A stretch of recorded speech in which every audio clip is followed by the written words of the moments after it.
my humble position is that this matter should be discussed during plenary when the Senate is convened as a legislative body.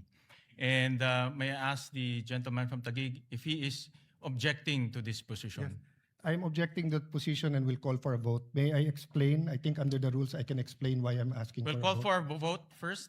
And Mr. then President, we we'll can explain, allow. Mr. President, under the rules I can explain why I'm calling for a vote first so that I can convince them to vote for me. No, under the rules, When you object, there's an Mr. objection. The vote will proceed without any explanation. President, and after under that, the we will rules- allow the gentleman from Taguig to explain his vote. Mr. President, So we call Mr. for a President, division of the President. House. So those who are Mr. President, Mr. President, when you Wait, object, you're those- allowed to explain your Senator- objection and state Senator your Lacson objection. is recognized. Thank you. Your Honors, pursuant to Rule 2 of the Rules of Procedures on Impeachment Trials, as amended, I move to elect Senator Judge Francis Joseph Guevara Escudero as the presiding officer of this impeachment court. Objection, Mr. President, and may I allow to... We proceed to Objection, deba- Mr. President, I'm allowed to object and I'm allowed to Yes, explain you're my allowed to objection. object. You are allowed to object, but we will No, proceed Mr. with President. the division Mr. of the President, House. point of So order. those who are, Mr. Point of order, those who Mr. President. are in favor of the Mr. motion President, of Senator you're allowed to Lacson, explain para please- ma-convince mo nga please yung raise iba. your hand. We will vote by raising of hands. So those who are in favor of the motion of Senator Lacson electing Senator Chis Escudero as the presiding officer, please raise your hand. The clerk of court is directed to count the votes. No, in our rules parliamentary procedure.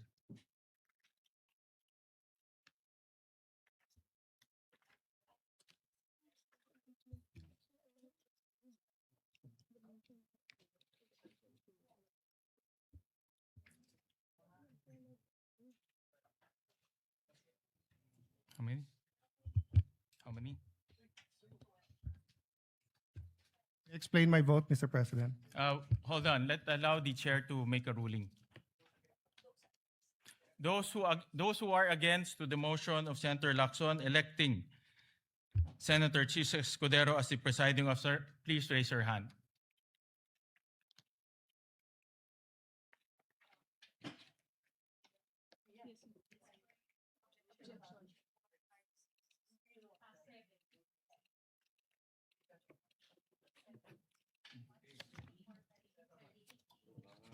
Ilan?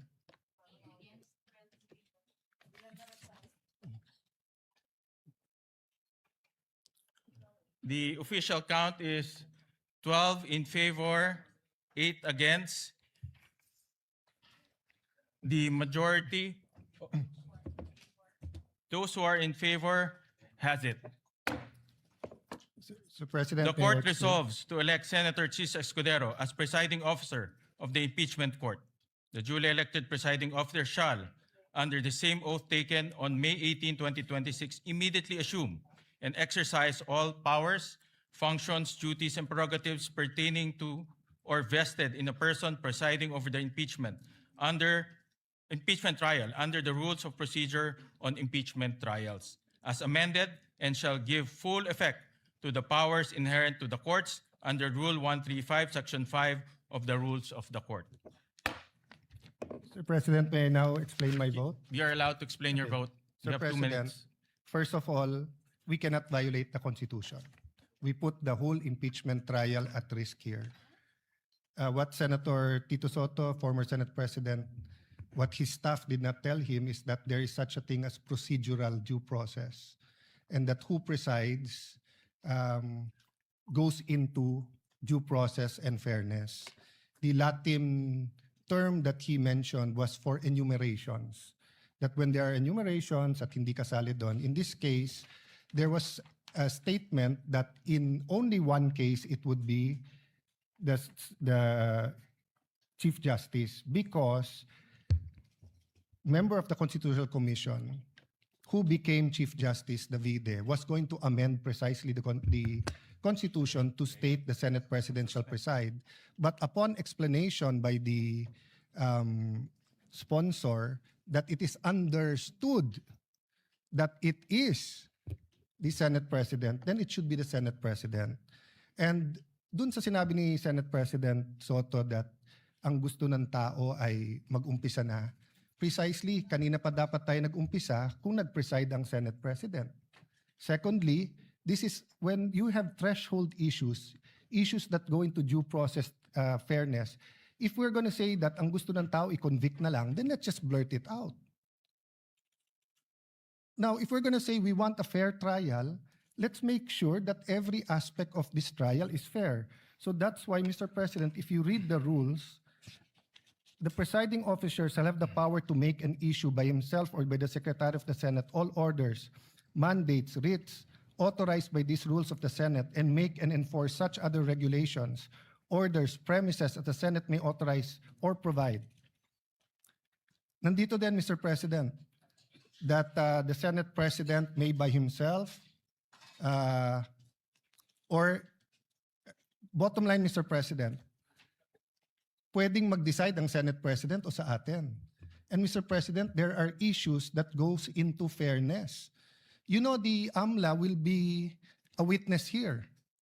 And I have information that the 20 years AMLA records of Senator Escudero and his credit cards and bank accounts were all opened up in the office of the Senate President, where members of the Blue Ribbon Committee was here. Then we're going to ask him to preside. So there's a problem with, this is my explanation. This is my explanation. This is my explanation. To the gentleman This is from factual Taguig. and this is my explanation. So I will stop there. With all due respect, your statement's already out of order. It has nothing to do with the topic on hand. No, Mr. And President. the presiding officer will strike off It has the- all to do with this. will strike It off has all to do. the I do not, statements Mr. President, pertaining to Senator Mr. Escudero. President, kaibigan ko si I Senator direct the Escudero. stenographers to I strike don't off doubt these him. statements. He But what I'm saying is not new from what Senator Alan Cayetano expressed. And I have here copies of the constitutional verbatim debate on this provision. And as Senator Alan read, sinabi ni Mr. Monsod, is it not understood that when the President of the Philippines is on trial, it is the only time when the Chief Justice of the Supreme Court will preside? Is it necessary to say that the Senate President will preside during all other times? Ulitin ko yung tanong, kasi yun ang tanong natin today. Is it necessary to other times? Ang sagot ni Mr. Davide, Mr. Presiding Officer, I precisely presented that because we have a distinction when it comes to the Chief Justice of the Supreme Court. But with that clarification, that in all other cases, it would be the President of the Senate who will preside, I withdraw the amendment. Kaya clear sa Constitution that in all other cases, the President of the Senate will decide. Wala, hindi ho applicable dito yung excluso unos. Hindi ko na-memorize yan kasi I graduated in 1991 and we took that up in 1987, but the phrase is, pag hindi kasama, excluded. Hindi po applicable yon. With all due respect to our former Senate President, it is the intention of the framers that matter. I will ask the page to help me distribute this among our colleagues.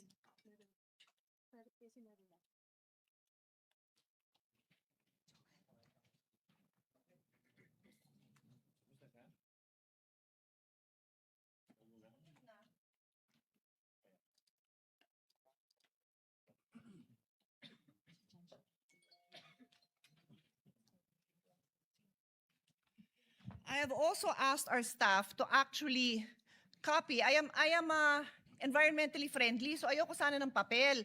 Pero alam ko na hindi po lahat sa atin gumagamit ng digital, ng electronic gadgets, kaya pinapil ko na lang. Pero kailangan ko pakita sa inyo yung mismong nasa journal, yan din yon. Yan din yon, my dear colleagues. Yun lang hiling ko sa inyo, intindihan naman natin yung nandito. Bumoto na. Pero intindihan naman natin kasi this is just the first day. We cannot disregard the Constitution. And I continue, Mr. President.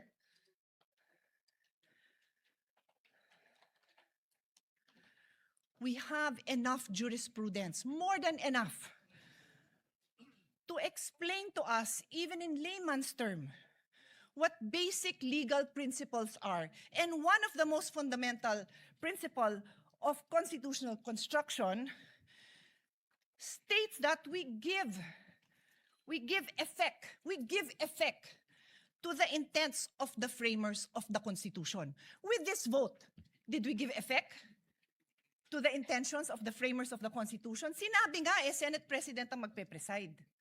Hindi na siguro napakalaking bagay yon dahil kahit sinong ipalit nyo, maayos naman ang mga kasama natin sa colleagues. Sa colleagues natin, maayos naman. Di ho yun ang point. The point is, what are we required to follow? That's why may Constitution. And I will now state, for the record, a few cases that point out that this is what we are supposed to do. Give effect to the Constitution. Lambino versus Commission on Election in GR number 174153, the Supreme Court looked explicitly to the Constitutional Commission deliberation to determine the nature of people's initiative.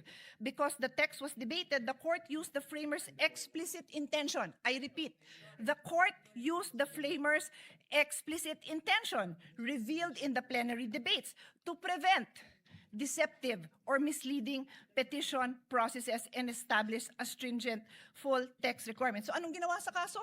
Tiningnan ang intent ng framers of the Constitution.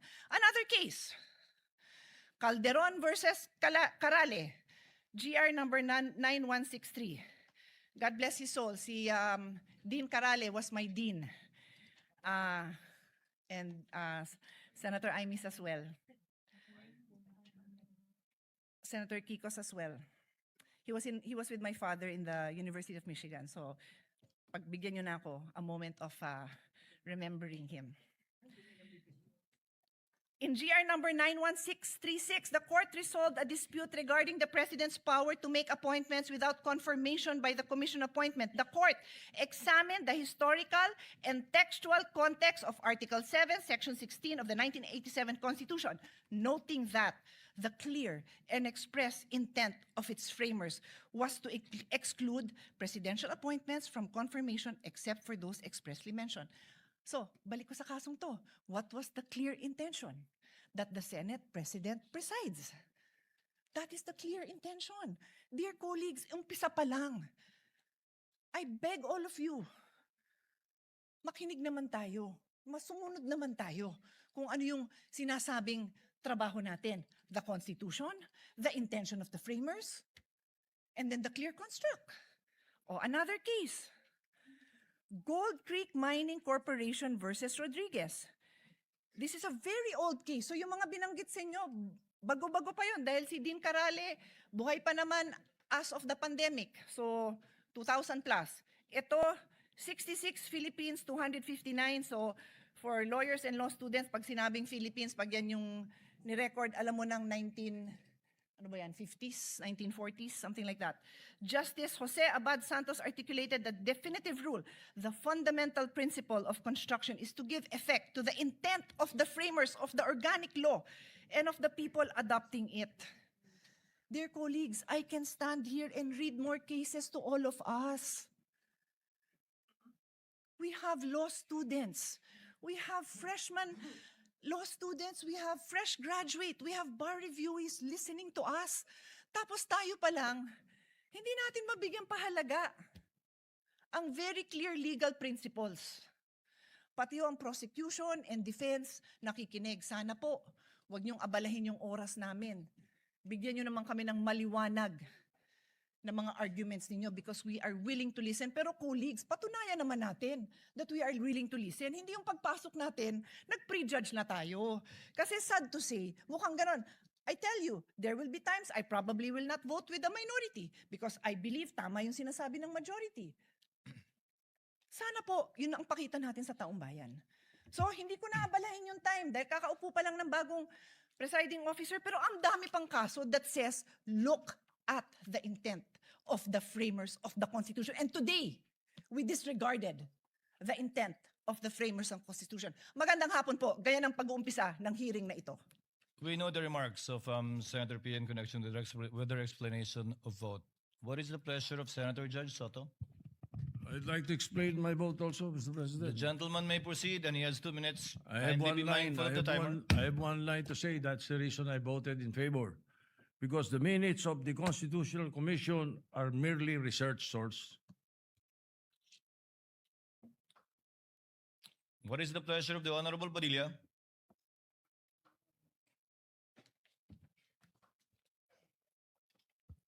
Ginoong, Will the gentleman explain his vote? opo.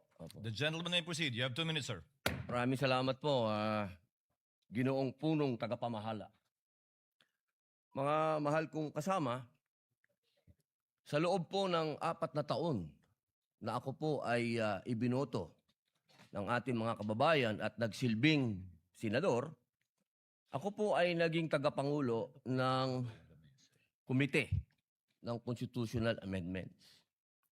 At tuwing meron pong pagdinig, ang lagi po naming pinapatawag ay yung mga sumulat ng konstitusyon. Bilang sila po ang nakakaalam kung ano ang puso, ang diwa ng konstitusyon. Malinaw po na kung meron tayong pakikinggan, yung creator. Hindi po ba? Tayo naman po lahat ay naniniwala sa Panginoong Diyos, kaya tayo po ay naniniwala sa salitang creator, tagapaglikha.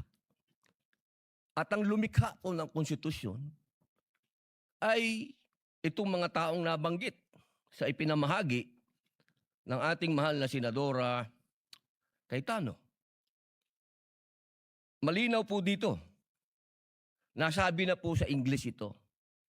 Mainam po ay sabihin po natin sa Tagalog upang mas maintindihan po ng ating mga kababayan. Humingi po ako ng tulong sa Google kasi legal terms po ito. Hindi naman po ako nagtapos sa UP, hindi rin po ako nagtapos sa Ateneo, nagtapos po ako ng criminology at UP rin sa University of Prison. Ang sabi po dito, sa Tagalog po Ginoong Presiding Officer, eksakto ko itong hinihain dahil nagkaroon tayo ng pagkakaiba pagdating sa punong mahistrado ng Korte Suprema. Ngunit sa paglilinaw na iyon, na sa lahat ng ibang mga kaso ay ang Pangulo ng Senado ang mamumuno. Kaya binabawi ko ang nasabing susog. Ang nagsabi po nito ay ang dating Justice Davide. Ngayon, mga mahal kong kasama, at sa ating po mga taga-subaybay, ang batas po ay precise. Hindi po ito pwedeng iba-ibahin o baluktutin. Kung ano ang sinabi lalo ng saligang batas, ay sana po ay panghawakan natin. Ngayon, sa loob po ng 4 na taong ko dito, lagi pong sinasabi yung tradisyon. Minsan, yung rules na yan, nawawala yan Ilang beses na ho ako naguluhan dito dahil, teka, sundin natin yung tradisyon kaysa yung rules. 2 beses na po nagkaroon ng impeachment. Yung unang impeachment, ang nag-preside ay yung Chief Justice, yung kay Pangulong Estrada. Yung sumunod po, nandito na po ako nun. Ang nag-preside ay ang mahal na Bicolanong kaibigan ko, Senador Chis Escudero. Yun po kasi yung nasasabi sa saligang batas at tradisyon. Yun na po yung nangyari. Ngayon, gusto ko pong tanungin yung mga kasama ko sa majority. Personal na tanong po ito. Nung hinihikayat po akong sumama sa majority, isa lang ang sinabi ko. Kung si Senator Chis Escudero ang kababayan kong Bicolano ang gagawin yung Senate President, lilipat ako sa inyo. Ang hindi ko maintindihan, bakit ngayon pinipilit natin na ang ating presiding officer si Chis Escudero. Ba't hindi natin siya ginawang Senate President noon? Yun lang po ang tanong ko. Maraming salamat.